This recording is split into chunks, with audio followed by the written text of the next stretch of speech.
was the third class that enjoyed Jeremy's reading over the course of Read Across America week. You were a busy fella this week, Jeremy. That's the way to be, Scott. I know you read this week. Stacy read.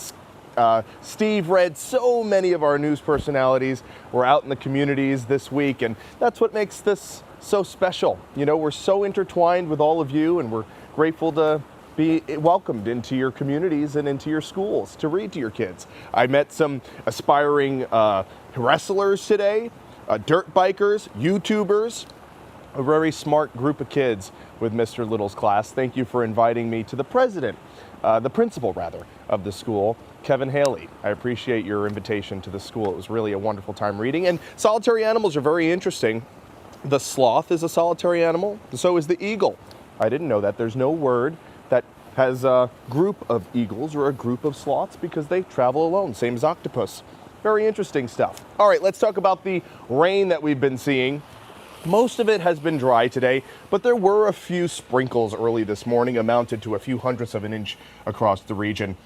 Temperatures today, they were started off in the low 30s in the mountains, in the mid 30s here in Scranton, got to the low 40s, so it really wasn't a warm day today.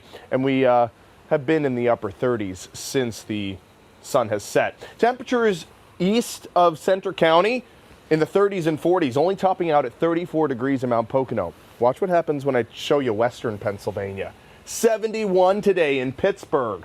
It's a combination of the sunshine and the warm front pushing through western Pennsylvania. 64 in Bradford. So just look at that spread. Nearly 40 degrees between Pittsburgh and Mount Pocono in the same state. Now tomorrow temperatures will be warmer because we get this warm air on the way in, but we're also tracking the risk of some thunderstorms as a cold front pushes through late Saturday night. Here's a live view at Wilkes-Barre. This is what it looked like pretty much all day today with the overcast skies, but no fog here in the valleys. Look at what it looks like in Pottsville. Completely different story. We've had this fog in place all day today.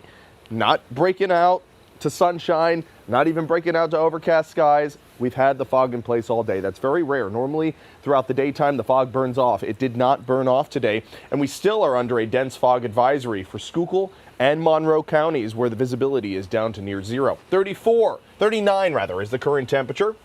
And there is your visibility map. 0 miles in Wellsboro, although there's no dense fog advisory in effect for Potter County. There really should be, because there's hardly any visibility there. Same for Pottsville and Mount Pocono, and Carbon County has pretty low visibility too, at only 2 miles. Here in Scranton, we're up to 10.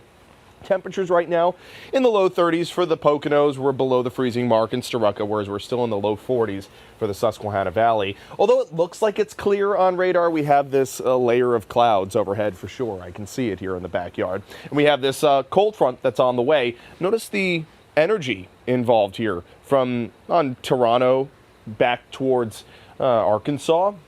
There's quite a lot of energy there, a lot of lift in the atmosphere, and there are thunderstorms possible tomorrow at evening, especially further west. We're going to hold on to the cloud cover tonight. It'll be foggy down in the southern tier, so if you're headed anywhere tomorrow morning, you're going to be encountering reduced visibility. Slow down on those roads. Then headed into Saturday throughout the day. Did you see that? Maybe a break of sunshine, especially further west. When we have breaks of sun and temperatures warming, that can destabilize the atmosphere, add to the lift, and give us a chance of a thunderstorm or two, especially further west. Here's the line, the cold front coming through. Some heavy rain, pockets of downpours, but also the chance for some damaging winds, maybe some small hail, and also flooding rainfall, especially further west. So Clinton, Lycoming, Potter, Tioga counties, you should be on alert tomorrow evening between 6 and 8. This rolls through eastern Pennsylvania between 9 and midnight. But did you notice it lost a lot of its steam? Not as much heating, not as much sunshine throughout the afternoon hours. Doesn't destabilize the atmosphere as much in eastern Pennsylvania. So those rainfall amounts will also follow suit, a little bit less out in eastern PA. Headed throughout your day on Sunday, starting off with cloud cover, maybe a sprinkle or two, and then in the afternoon we break out to sunshine for everybody. Rainfall amounts further west, you'll see maybe a ½ inch, some flooding, downpours quickly possible, whereas it tapers off as you head towards the east. We do have that level 1 out of 5 severe risk for central Pennsylvania, high winds, possibility of some small hail, and maybe some flooding rainfall too. And we're also tracking the risk for ice jams on the Susquehanna River as temperatures approach the 70-degree mark on Tuesday for the first time since October. Yeah, there could be a chance for some flooding as ice starts to detach upstream. We normally see our first 60-degree temperature by February 9th. We haven't seen it yet. Highest temperature we've seen so far this season has been 59 degrees on the last day of February. First 70-degree reading is March 24th. I think we'll be ahead of schedule if we hit 70 on Tuesday, and that'll be a new record in the books too. There's your 7 days, Scott. We have temperatures a little bit colder late next week as another cold front passes through late Thursday, but at least we're seeing some warmth for the first time in quite a while. But again, look out for those ice jams as the warmth continues to melt things. Could cause some flooding. It's kind of coming in like a lamb.